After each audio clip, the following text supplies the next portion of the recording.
This is a Broken Reel Media production, and you're listening to the Something's Wrong Here podcast. I am Randy. I'm Kenzie. And I'm Brian.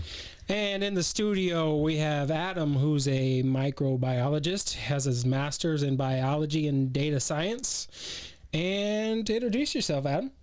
Well, I work in molecular biology right now. We do a lot of genetic testing and looking at genetic disorders and cancer in the genetic aspect of it to try and identify ways to help treat cancer.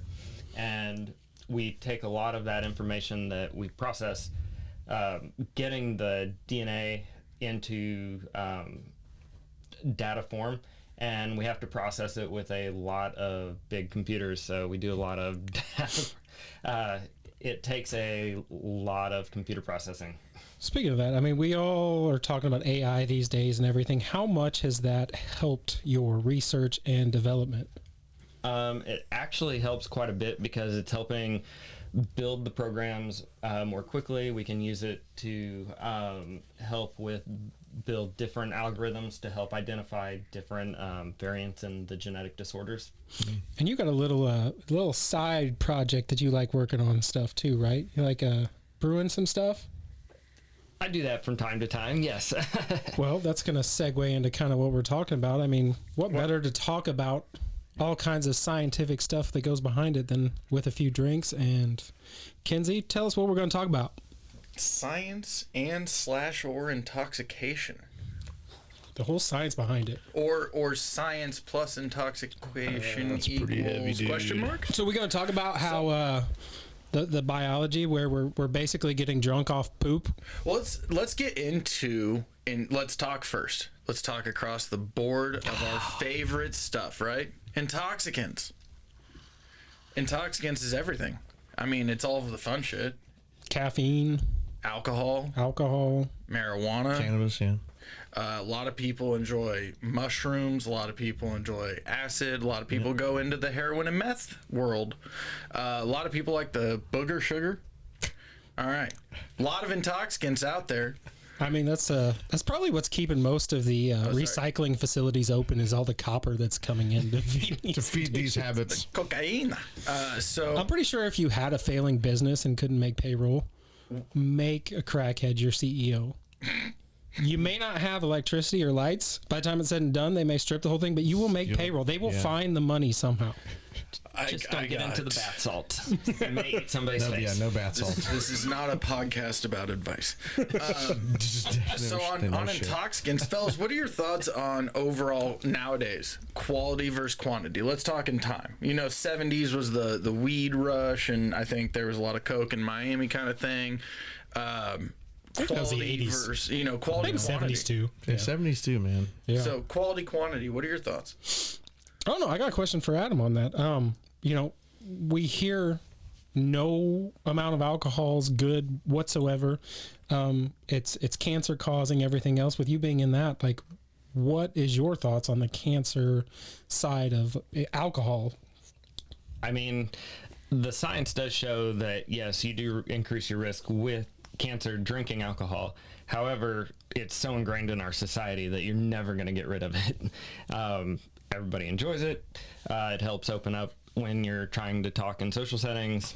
Right? Like, cheers. Remember to keep that cup on that side, by the way, babe. Cheers. So go ahead, Max. Sorry, I just wanted to ask him that because it kind of led into that. What was your question again? I guess let's even go all intoxicants. Alcohol included. Quality versus quantity. Throughout time, I mean, there was at one point that we had prohibition and we were making stuff in bathtubs and people were slinging the bootlegging. We'll go back far enough. I mean, beer was a major payment source back in Egypt. Part of commerce. And then go back, and now a lot of people are starting to think that there's a lot of the psychedelics and stuff that people used to consume in prehistoric times. I just got to know who thought it would be a good idea to look at this big turd on the ground and go, holy shit, mushrooms are growing underneath that. Yeah. Why don't we eat some of that? I mean, that's edible, but what made somebody want to lick the back of a frog? Toad, perfectly fine. Great question. I think we are facing a potential point of engineering gone too far. where, you know, at a certain point, maybe we pump the brakes on optimization or you know, we push for optimization and sustainability on the way we produce these things and such, but maybe not keep chasing the further high or the purest form. I mean, speaking on that, especially with a scientist here, we are approaching a time where we don't need the THC. You don't need the psilocybins. You don't need that. Everything is now synthetic, and it has the same exact effect. So, I mean, before you know it, there's going to be something that's going to bypass everything and to a legal side, and it's going to have to either be made illegal or, you know, as far as cannabis goes, nobody's ever overdosed on cannabis. With Neuralink, you're just going to say, I want to feel this way. Yeah. And you're... Well, that's true, too. It's really funny. Like, that's a good point. Kind of bring up something small that related to what you brought up first is, I was fortunate as a kid to grow up with some friends whose parents were hippies. So I was very, very early on exposed to this idea that, and it's relative to now, that's why I bring it up. Since cannabis is legalized in Missouri, all the stuff that's grown, made, produced, edibles, they're all highly potent. Mm-hmm. You know, they've figured out how to, you know, goose the strains to make them as potent as they possibly can. Yeah. And I just remember all of them saying, and again, it's reflective of my experience then and now, where my buddy's dad's like, I didn't have shit like this back in the 70s, man. Oh, like I think he'll say that they did. Mm-hmm. They did have that, but it was 1 in 100 that you knew somebody that had the technology, the know-how, the kind of the knowledge, experience to grow something, and that was anything comparable to what these, you know, industrial cannabis farms are doing now. I don't know the statistics on it or anything or percentages, but I would imagine they still weren't even close to what they can produce today. I wouldn't surprise you. Even within 10 years, I've got a really good friend in California, and every time he comes back to Missouri, he says, you need to thank me for California having 10 years of marijuana being legalized before you got it. Learning time. Yeah. We taught everybody what to do. Yeah. I totally agree with that. Learning curve, right? Yeah. So question that comes from that, though, with the potency and all of these things going up and the engineering of these things and what we're able to do now. I mean, in the 70s, you heard about pop brownies and flower joints, you know, but nowadays they're in everything. Soda, this, that, the other.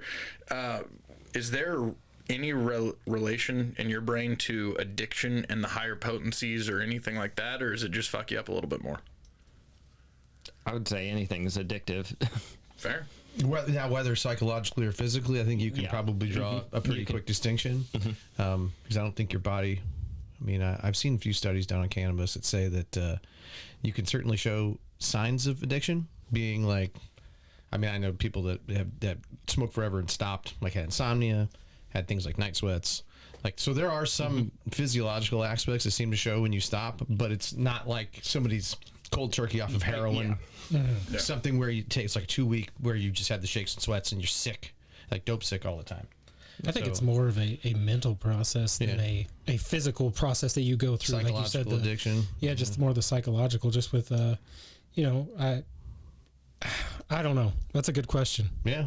Well, I mean, I think there's something, I mean, because I remember when I used to smoke cigarettes, and part of the cigarette smoking thing that was with me, it wasn't that I wanted a cigarette. It was that I had planted the act of lighting up a cigarette, like after certain things. Mm-hmm. So I built this routine, like, okay. Social settings too. Yeah. Okay. Yeah. I just broke when I'm playing pool. You know what I do after I break? I go and I light up a cigarette. I was going to lean towards that, but didn't get into it. But since you brought it up, I think for me, when I quit smoking, it was more of the habit of, like you said, the ritual, but then at the same time, it was the back and forth, I hate to say this word, but oral fixation, having, you know.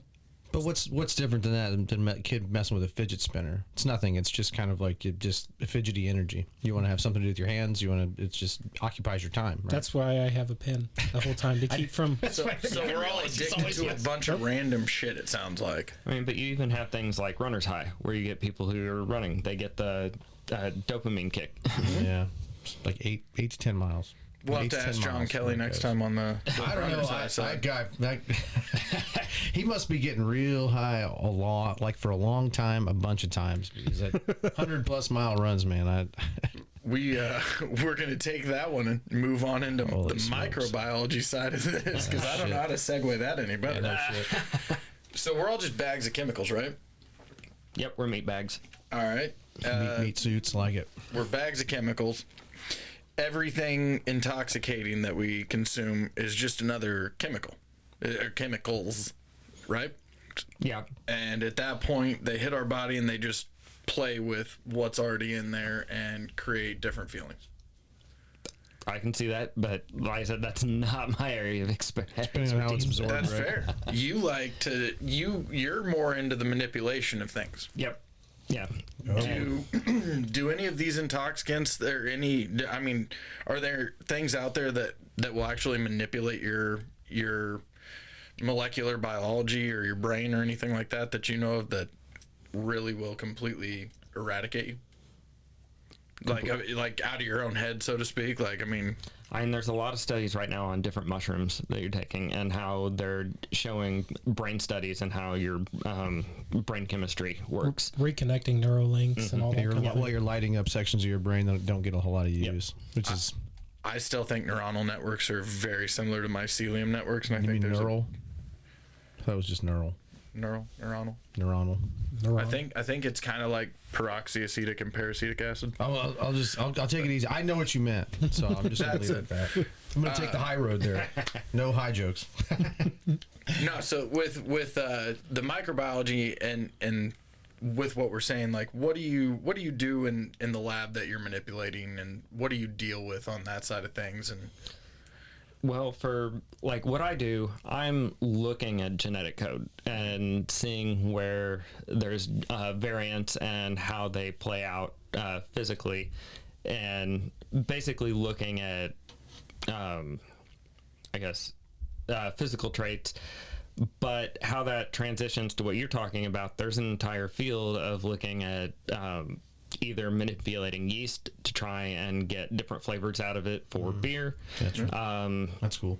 In Colorado and California, there's a lot of sequencing going into cannabis just to get the flavors you want, the same way that they're working with hops and beer. yeah. Is there anything that any type of substance that can change your DNA makeup at all, or could alter DNA? I mean, I would imagine substances like while pregnant would alter that, but is there anything like a person could take that would alter their DNA in any way? I mean, there's carcinogens, but there just has to be studies on showing whether or not any of these chemicals that you want to know about are doing the same thing. A lot of it just has to do with repetition and studies that... Mm-hmm. I guess what I'm asking is, our DNA is set. Can it ever change? Yes. Okay. Can it change via intoxicant? Yes. Okay. Would it be? That's how you We got to start going with yes or no's, boys. We got to give them the old yes or no's. That's how. We were talking about alcohol and cancer. That's a change in your DNA. It's changing your DNA to where it becomes a cancerous agent in your body. Okay. Let's drop the alcohol from cancer for a second. Let's go back, because I remember an old movie, and I remember that was the first time I saw someone smoking weed ever. I was 7, 8 years old. My parents were watching it, and it's a woman. It's a cancer patient. It's like 6 months ago. How is that possible? Fucking. And it was a cancer patient smoking weed, and I'd ask, like, why? What is that the change of? I'm in DARE at the time. I'm in elementary school learning about this is the gateway, and we're like handing this to adults. I had a conversation yesterday how DARE was like our first introduction into drugs. Like, we didn't even know what drugs were. I'm pretty sure DARE is what piqued children's interest in drugs, because we had no clue. Then they come in, hey, it makes you feel good, but you don't want to do Those that. people look like they're having fun. I want to try that. Yeah. Nowadays, they just look at the kids, and the ones that meme the DARE, they're like, well, they're going to do drugs. And this kid's over here doing math, so no chance. But, so, on the... I just lost my complete train of thought. I know, I fucked it up. Threw me on there. You were discussing the movie with the cancer patient. Cancer patient, weed. Why? What was the link there for a long time with cancer and marijuana? Why did cancer patients or glaucoma patients, what was the thought process that marijuana was allowed for these two? Pain management. Pain management. Well, not only that, but also hunger. Yeah, The chemotherapy will kill your hunger and make you lose a lot of weight. Yep. Okay. So You got to eat to keep your body fueled up. So yeah, that I don't know what it does in THC that makes you hungry or whatever. Munchies. Plus, it, if I remember correctly from school, it was helps with nausea. Okay. Oh yeah, ease your stomach, ease stomach pain. Yeah. What so this one's an off the cuff here a little bit, but what do you think the priorities in microbiology with regards to intoxicants are at this point? Are they more for producing flavors like you suggested earlier, or are they for going into the policing side and learning how to now pull people over and know if they've consumed or something like that? Or where do you think, or what do you know about in this field of? I would say a lot of the industry is going A for flavor and B for potency. Like, you're looking what strains you can get the most out of to make the most money. I mean, that's where It's capitalism. yeah, capitalism. Yeah, it's money. On the other end, there have been several trials of trying to figure out how to, especially since marijuana is becoming legal in most states. Yep. How do you have something like a blow test for alcohol for marijuana so it doesn't pop up a month later and Yeah. for your job? But that hasn't come out yet. Tough to test because wait, I smoked 2 weeks ago. Well, you're dirty. Yeah. I smoked 2 weeks ago. It's like, Yeah. Interesting. it's one thing I maybe we would have ended up kind of maybe coming here naturally, but what your question just got me thinking. I really like and I don't know whether they're doing this on a biological level or whether it's more behavioral psychology level, but all the studies that they're doing now with PTSD patients and cannabis, psilocybin, MDMA, all these things that I think they're realizing that they can. I always use psilocybin as the example because I've heard people say, I don't know, heard people say that it can help to open up neural pathways that have been closed by trauma. So I think of decision making in your brain kind of like that.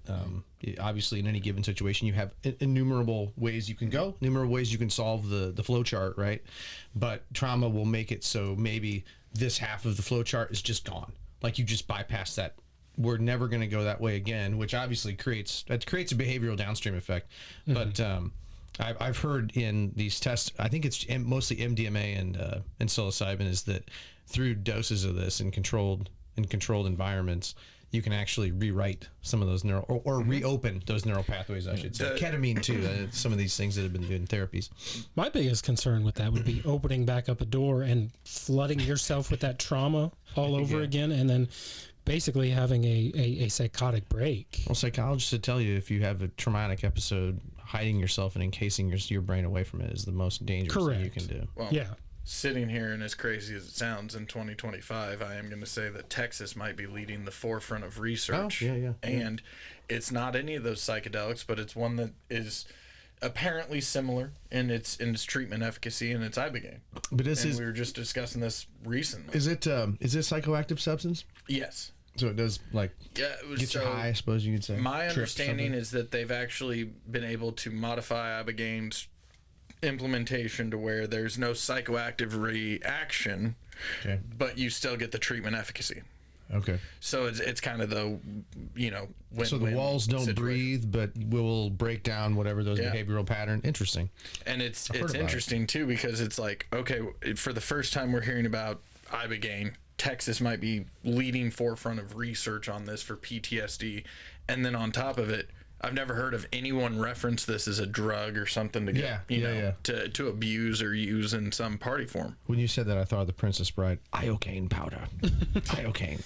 Well, like Brian mentioned earlier too, though, that the psilocybin's opening up neural pathways and stuff. There's a lot of issues. I read an article the other day that a lot of the scientists are having issues with that because of legal issues. Oh yeah. There is very few places, and it's still a gray subject for them to be able to study with this stuff. Mm-hmm.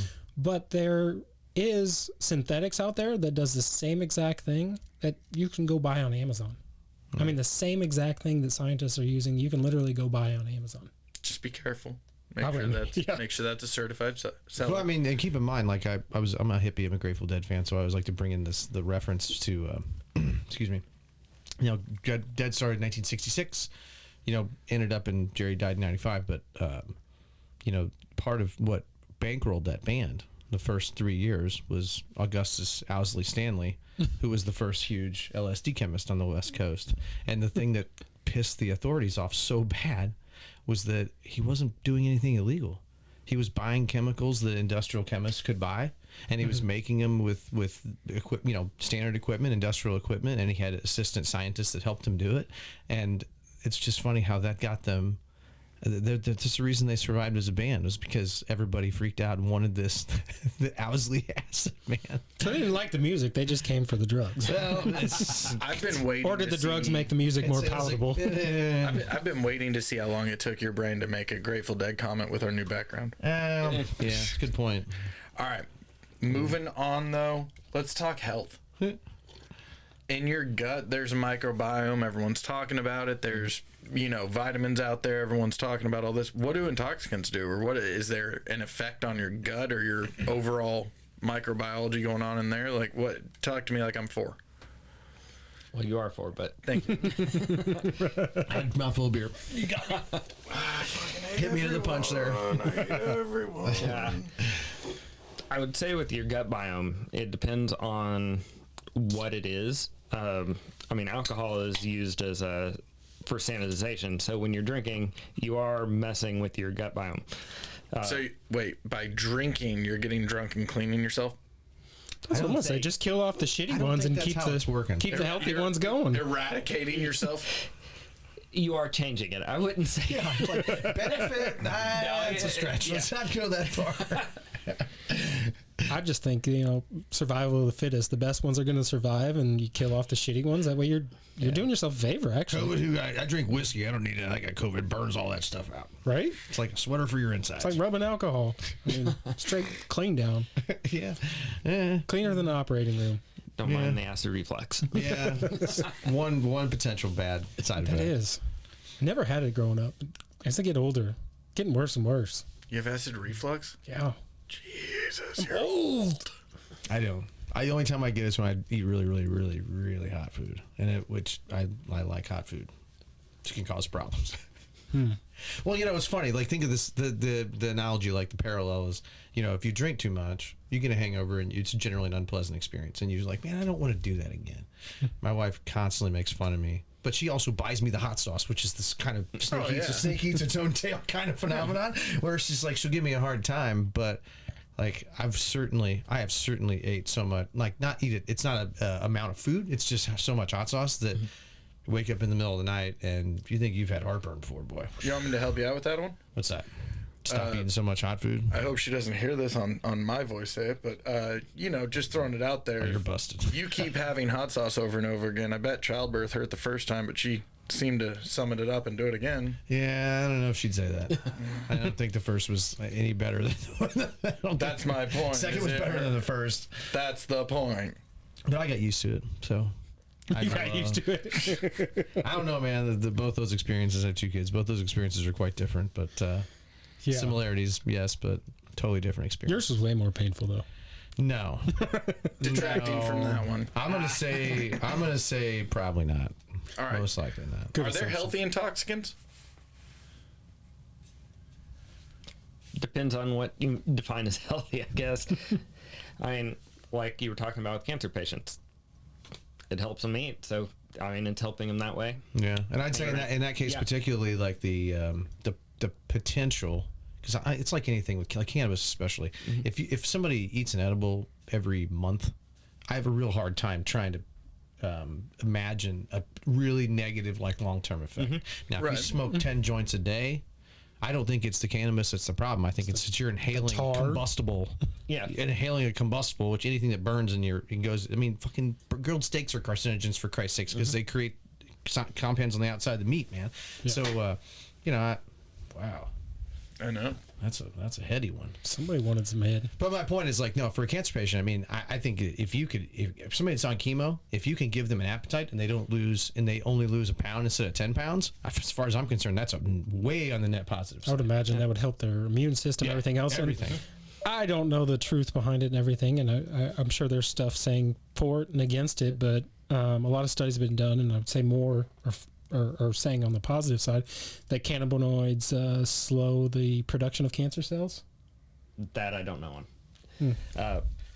Cannabinoids. Cannabinoids. THC. Boy, we're up in the literary police in this bitch. But talking about those studies, you're seeing swings from, like, when we were in school with DARE, all the studies were showing drugs are bad. Don't do them. Mm-hmm. Schedule 1. Can't use anything for anything good. And then as they've started to become legal in the States, you see more and more studies showing all the positive effects, make it legal. This is why we're making it legal. They're showing all this. And now it's swinging back the other way of saying, hey, maybe moderation, because they've had, I don't know, 10 years plus for California, Colorado of having it legalized. And large populations are giving the amount of data to show that you should do it maybe in moderation, because if you go too much, you have all these bad side effects. But it's not as bad as what we thought when we were kids in DARE. You smoke one joint, you're gonna end up as a die. It's the devil's lettuce. You smoke one joint, and the next day you've got a needle in your arm. It's a gateway. Absolutely. And it's a quick, slippery slope, kids. Well, so what I think is also cool about cannabis that I mean, we may get there, but I just was thinking when we're talking about, therapeutic effects of things that have kind of stigmatically been thought of as a net negative. And now, again, I think it's what you're talking about. It's just years and years and years of research where all of a sudden it's not just about THC, which is the psychoactive compound in cannabis. Now we're talking about CBA, CBD, CBN, CBG. There's all these other cannabinoids that have something to do with other flavor. CBD is supposedly anti-inflammatory. Joints and I mean, you have sleep. I think it's cool that they've actually synthesized compounds out of cannabis that have nothing to do with getting high. We're also still early in the studies of what the CB1 and 2 receptors and everything in the brain does with this stuff, and how it overall is, long term. Well, then you bring in stuff like Delta 8 and Delta 9, which are, again, these different kind of just slightly modified versions of those compounds that have different. I mean, tweak things, again. I think it's funny in the sense of biology, yes, but I mean, we can take that out of the human body and then just talk about beer or meat or something. It's like, that those little slight tweaks, like tiny little tweaks in recipe, length of heating, temperature, all those things can create this vastly divergent range of end effects. So let's talk about how we do this stuff. Yeah, we experiment. We do trial and error. Has anyone? Okay, all right. There's giggling. Clip that. But we experiment. I want to know if there's anyone at this table who hasn't had one too many drinks before. I've happened a couple times. Let's talk about the episode of you butt chugging a fifth of. I guess I forgot this episode, folks. You said you experiment. That's what we were talking about, the experimentation of. But so we do our own human experiments with these substances and intoxicants and having our fun and such. And I think that's fair. Let's go to the lab now for a second. Obviously, you can't just go in drunk or do trial and error with stuff. So what do how do you know what you're doing in there? In the lab? Yeah, like how do you know what you're doing how do you know how you're manipulating these things at the microbiology molecular level you're at? Molecular level. So basically DNA, I guess if we want to really go into it, DNA, you have your 4 different amino acids. They are different chemical makeups, and the way that the instrumentation works now is that there's very fine lasers and cameras that can take pictures of fluorescence. So the different amino acid, you'll hit a different fluorescent. The camera can pick that up. It knows that's that amino acid, and then it does it time and time again as it's building on the DNA. And so then you get your DNA sequence. I've got a question. Yeah. If I gave you my blood right now, Yep. how long would it take for you to read my DNA sequence? Full genome, 2 days. Yeah. So and I'm asking this because you go to like crime, it takes them months. I'm assuming it's just a backup, or is it money, or is it? I don't even know if you know the answer to that, but I know it takes them months to get just a DNA sequence from a sample. A lot of times. With crime labs, you have to be very, very careful and do replications of the testing because any mistake you make in the lab will be scrutinized by the defense to say that answer's not right. Not trustworthy. Fair enough. Can't you see they mess things up? Yeah, those dang lawyers. Yep. Any little like mess up in SOP, man. It's like, well, can't trust that data. All right, back to what you were saying about the DNA sequence and everything. So basically, that's how you read the DNA is we put it in an instrument, it takes pictures of it, we get it back in data form, read it, and then use things like CRISPR to change what you're wanting to look at. If you're wanting to manipulate something specific. However, if it's like you and I doing tests, growing hops or something, we're trying different varieties, we would isolate the DNA of all those different varieties and look at them to see where the variants are in the DNA and where everything else looks the same. You find those variants and you go, okay, I like this one. So we'll go with hops, say very dank versus very floral hop. We want the dank hop. We're looking at it. These variants are from the dank hop. We don't see them in the floral hop. So we think this is where it is. So then you do replication and you try and keep going and getting different varieties with those same variants. And if you get the same flavors, you know that's where you want to change. That's interesting. Obviously, this is super simple stuff for everyone to do at home. Yep. Glad I brought up CRISPR though. Hey, We were talking before. That's why I brought it up. Go ahead. I would say microwave and toaster and you're all there. Beautiful. Awesome. Perfect. So Throw in a nice bath with that, and you got a party. humans across thousands kind of of fun. years, we still do drugs the same by just trying them. And obviously, thousands of years ago, they were sequencing DNA, like you were saying. Yep. Zoc and Grok outside the cave. So I was Just slamming chiseling my rocks, stone but, tablets. you know. Those are what we did. They had to build those pyramids somehow. So how did we get to where we are at this point in your field with the advances that you've seen? I mean, taking a picture of fluorescence. That sounds like something that they probably didn't start with. No. I mean, going back when they first started, you're probably looking at something like that fruit has been sitting there for a while. That monkey ate it. It's doing something weird. I want to try that. Yeah, let's. I want one of those oranges. Yep, that orange is fermented. How Okay. did that happen? Let's try it Hey, again. can I just a little side topic? So, yeah, this verges into like space cadet territory. I saw it on Rogan, I think, is where I saw it originally. A long time ago was where, I can't remember. It was but one of those the ancient archaeologist types were making an argument that some of the biblical stories that were a little more, let's just say, physically not right. Didn't seem like that could probably happen. Fuckery. Were possibly a result of like psychedelics. The one I think about is the burning bush. Burning bush. Yeah. This burning bush supposedly an acacia tree. Okay, acacia is like naturally really really rich in DMT and dimethyltryptamine, and like it just cracks me up. It's like again, it's like who the hell was smoking an acacia tree like 2,000 years ago? Why did they think that was good?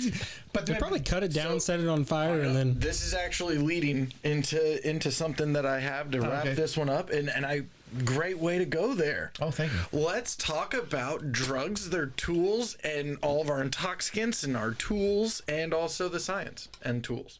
Can I keep going though on what I just talked about? Because I think that what I want to talk about now is like so, and this was part of what they talked about too. I think was really really interesting.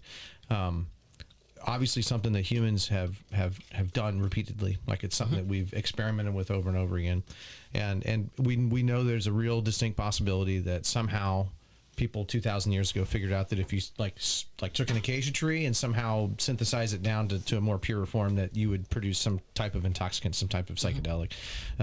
What I think is really interesting, and maybe this is just me, like the physiology, like the body physiology dork that I can be at times with stuff like this, but it's like, psilocybin's the same way. All these things are the same way. Your body intuitively has something to do with them. Like it knows, it reacts to them in this way. And I bring up DMT. I think DMT is the most interesting one because your body naturally creates DMT.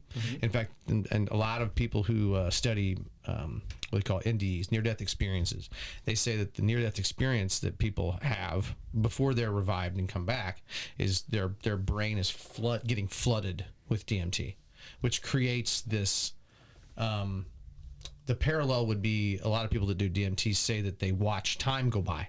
Like they stand in this time span and in 15 minutes they've watched like thousands of years of civilization pass.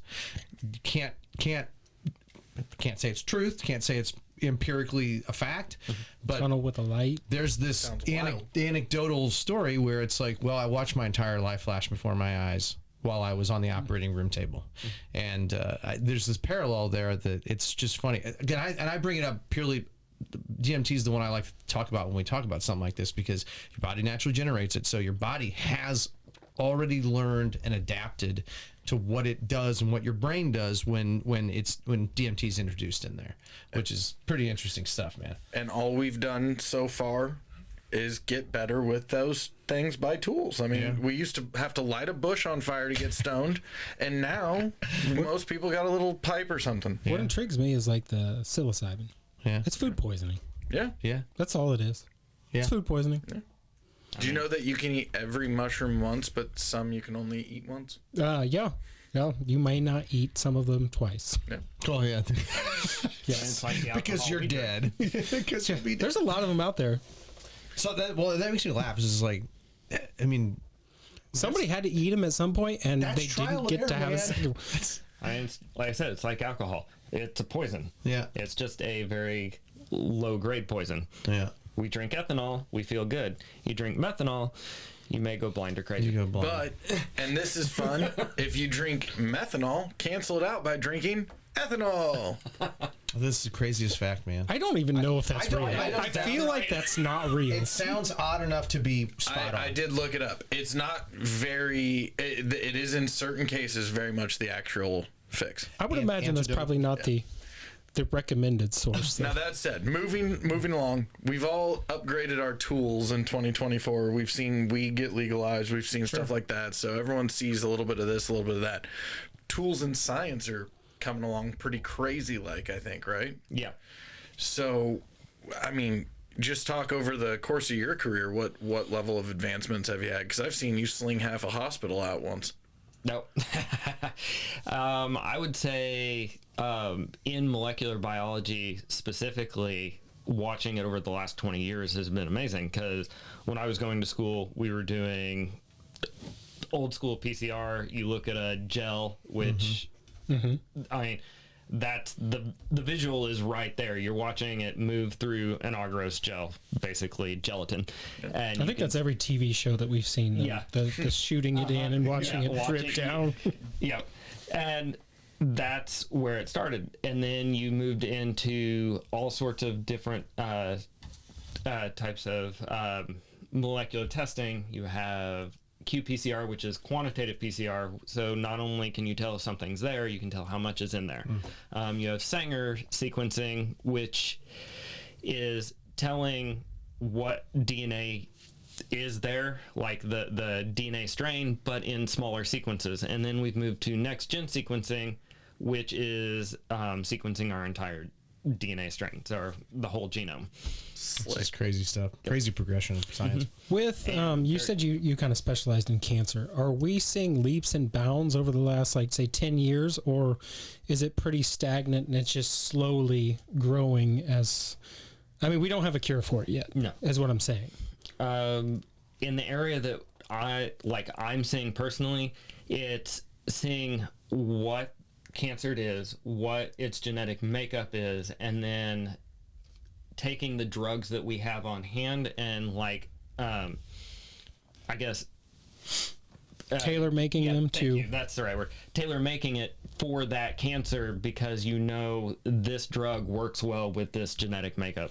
So. Interesting. In the future, I know right now it's very minimal, but you can change the DNA makeup of an embryo to get the sex you want, or you can alter a few things, eye color, hair color. Boutique baby choosing. There you go. Very Gattaca.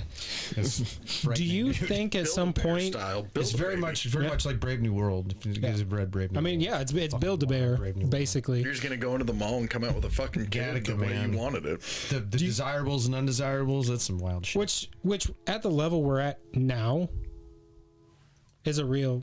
Got a little siren in the background there. Don't worry about it. Little ghetto stereo in the back. Don't worry about that. Not at all. The level where we're at now is superficial and pretty fucked up. But I mean, obviously, we're going to use that technology in the future to eradicate things like the DNA sequences that involve cancer, Down syndrome, diabetes, all these things at diabetes. Thank you, Wilford. We're gonna eradicate all these things at some point through the.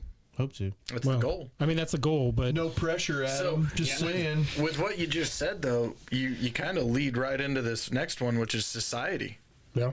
And here's one question for you that I want to fire off right back at you. If you had the cure for cancer, is every single person with cancer going to take that? Or is there going to be some outlier going, I don't believe in it? I think we've got a pretty obvious... Well, here's the thing. Does it work? I mean... I always see cure for cancer, and I think that there's so many different types of cancer that do so many different types of things. I don't think there's one cure-all, right? There's no remedy cure-all. There's no...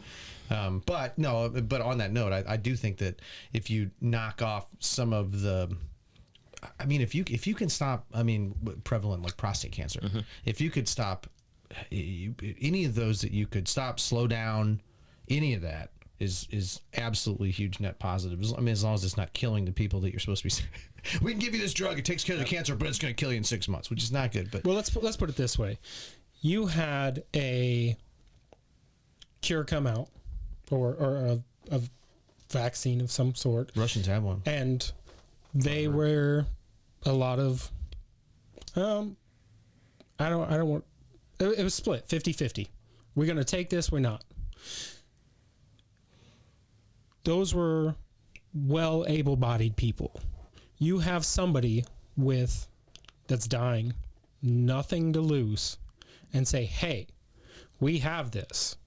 And you're seeing it now because there's a lot of experimental drugs going on that people are taking. So I think you put people in the situation where it's, what do you have to lose? I think they're going to take it. Yeah. I know I probably would.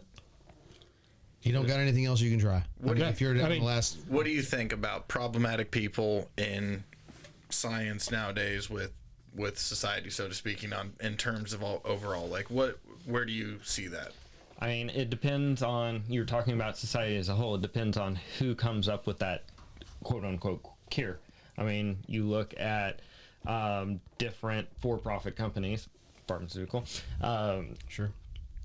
Depends on how well it works, who they can sell it to, how much they can sell it for. That brings up a good question. Is there all for profit?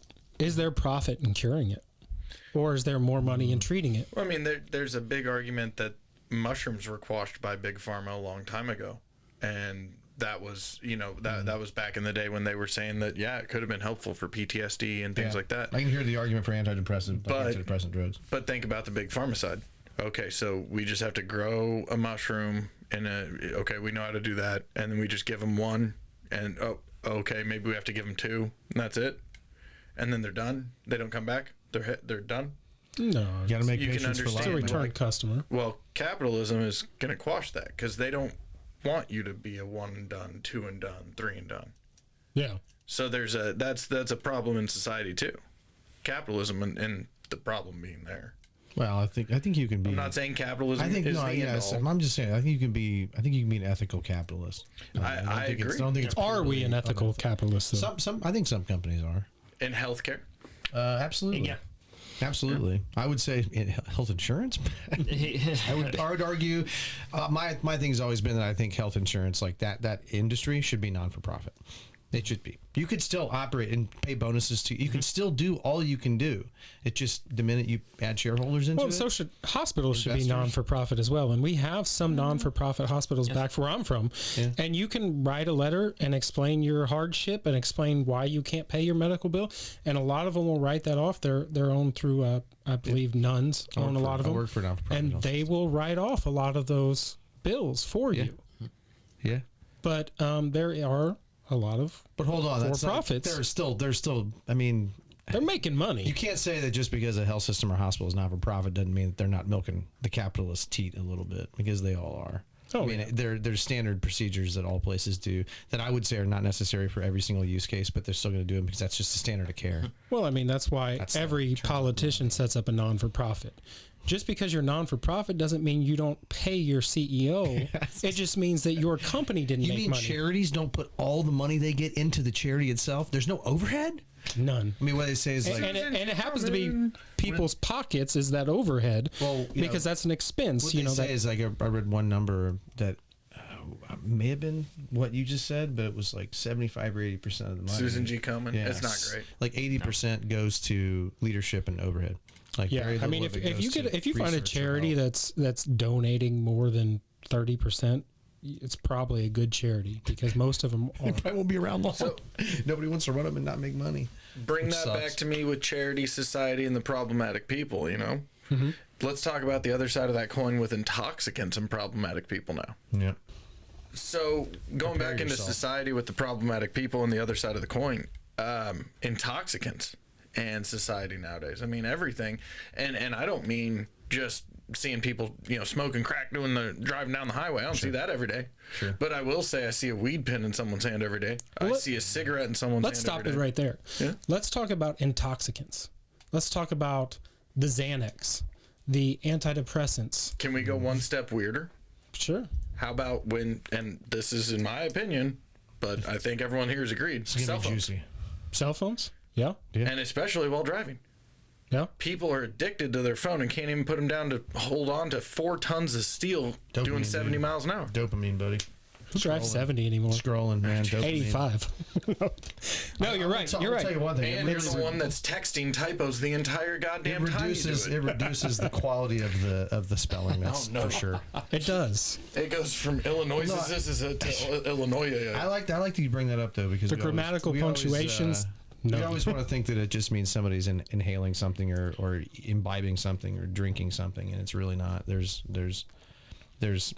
a physical object in your hand that you don't eat or smoke or smell or anything or hear can definitely before cause. You keep going, let's break it down. An intoxicant is a temporary stimulus of some sort that alters your physical state.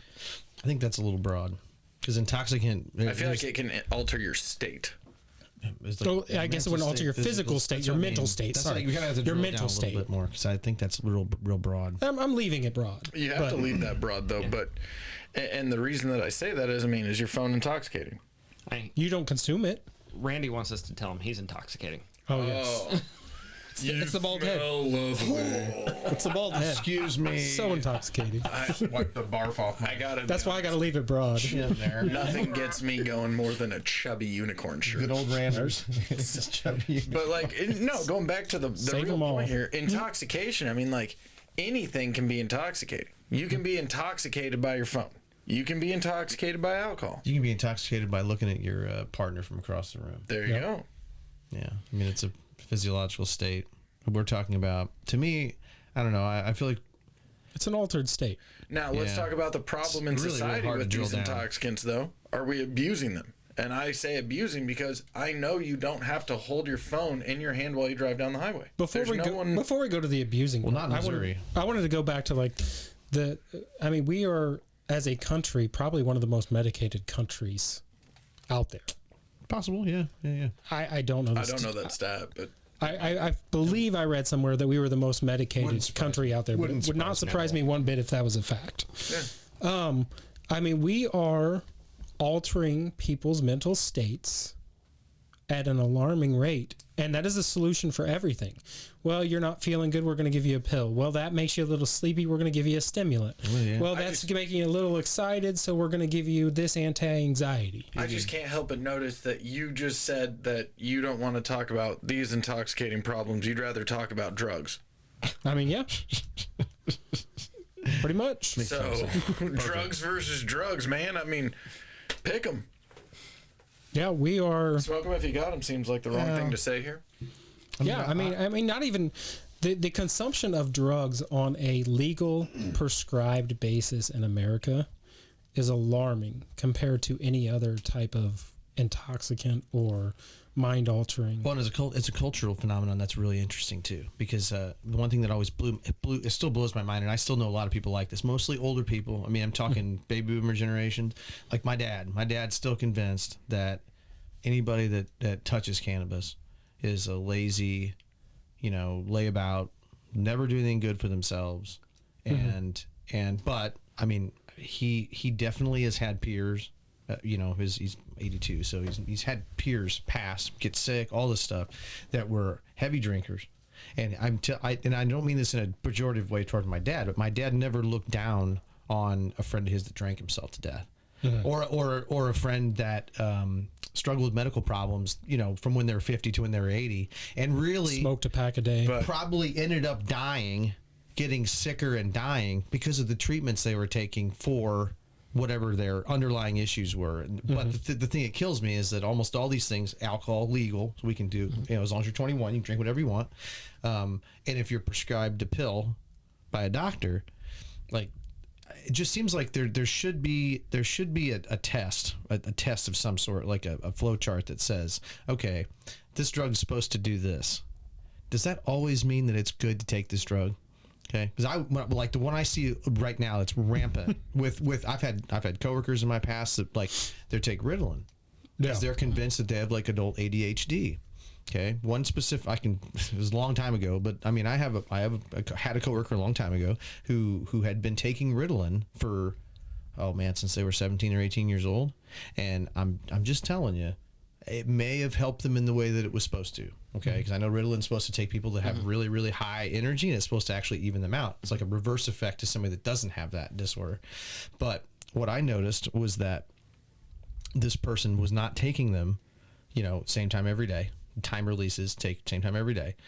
He would take them before he was going to go do something athletic in the evening. And it's like, dude, you're abusing that thing. You're not, but see, in his brain, I'm telling you, it's this simple. In his brain, what he was doing was completely ethically and legally fine because the doctor had prescribed that to him. So it's going back to the simple problematic. People abuse in the intoxicants or the prescribed intoxicants, you know what I mean? Like prescribed drugs versus not drug. I was diagnosed adult ADHD at about 24 years old when I went back to college. Got a prescription for Ritalin. Honestly, it gave me energy and made me not want to eat. As far as like bringing down my energy level, not at all. I would wager you got misdiagnosed, or there's a good possibility. Should have been taking Adderall instead of Ritalin or something. Oh no, it was Adderall. Sorry. The crazies in society, whether they're on the regular prescribed drugs or the non-prescribed drugs. I mean, you can go either way. Again, it all comes down to moderation, what it's supposed to be used for. Are you abusing it for specifically for the high, or are you using it for health reasons? So let me ask you this. Yeah. From my criminal justice background, I want to say 95 of all domestic disputes involve alcohol. 95%? 95% of all. You said 95 of all? 95%. Sorry. 95% of all domestic disputes involve alcohol. Okay. You have, I don't know the statistic on motor vehicle accidents. What I'm getting at is this is federally legal. It is legal if you're 21 to go to a store, as long as you're not in a dry county, buy alcohol, bring it home, consume it. The statistics, and then you go into the statistics of crime, robberies, all the other stuff, getting your nerves up to go do it is usually alcohol. Yep.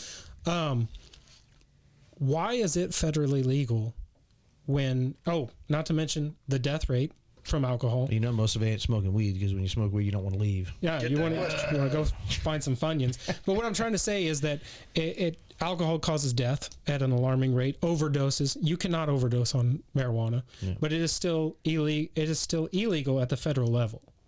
Yeah. Why? You look at prohibition. Yeah. When it was illegal for everybody to have it, you had homebrewers that were making stuff that, like hard alcohol, that were killing people because you were getting methanol in there instead of ethanol. And you had statistics where people were dying from crap that was not being regulated. So they brought it back. With regulations. With regulations. Please get drunk. Just don't kill yourself. Yeah. Don't kill everybody. How did taking away alcohol go? I mean, just fun little side story. I've heard that like some people have died at the hands of guns before. No. Good luck taking those away too. Never heard a story like that. What are you talking about? Good luck taking away anything you've ever let anyone have. And you want to know what? Fuck this. Take away all the intoxicants. Take away all that. No. Leave that all alone. Take away Amazon Prime for 1 month. See what happens. See what happens in this bitchy society that just wants to go ape shit when we don't get our stuff in 2 days. You mean I can't have instantaneous gratification? This episode has gone way Brave New World for me. It really has. Like, it's a good point. In a weird off parallel, like a lot of the things we've talked about are straight out of that book. I mean, he makes a good point. I mean, what would happen? I mean, let's just say that the grid goes down for 1 day. We need to make Soma pills like they have in that book, so that way when anything bad happens, you just take your Soma pill, and it makes you feel better. That's it.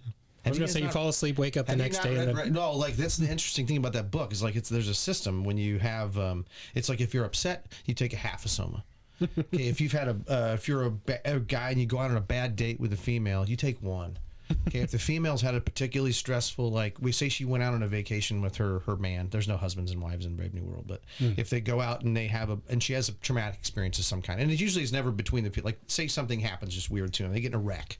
That's like 3 Somas. And what happens when they take 3 Somas is they basically go into a fucking drug-induced haze for like 3 days, and by the time they're out of it, they've forgotten all about it. Like it's literally taken all the trauma and just deleted it out of their brain like that. If you guys have never read that book, it's wild, dude. I've never read it. I'll loan it to you. It's wild, man. So, going back, since we obviously don't have the right answers of what's all going on, we read about it, we know, we see things, but we don't know. None of us know. I think we're all kind of flying by the seat of our pants, man. Right? Is only time going to tell us the truth here, Adam? I would say yes, but like I said, even if you take it away, like you said, somebody's still going to make money at it. Yeah.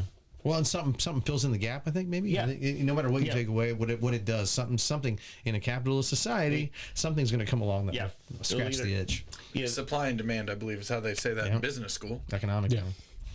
If there's a supply for it, there will be somebody. The PQ curve always wins in capitalism, man. All right, Brian, give us your final thoughts, brother. A super interesting topic. I mean, obviously, it doesn't always dovetail perfectly into what, but even the biological, the CRISPR, like all this stuff's super interesting.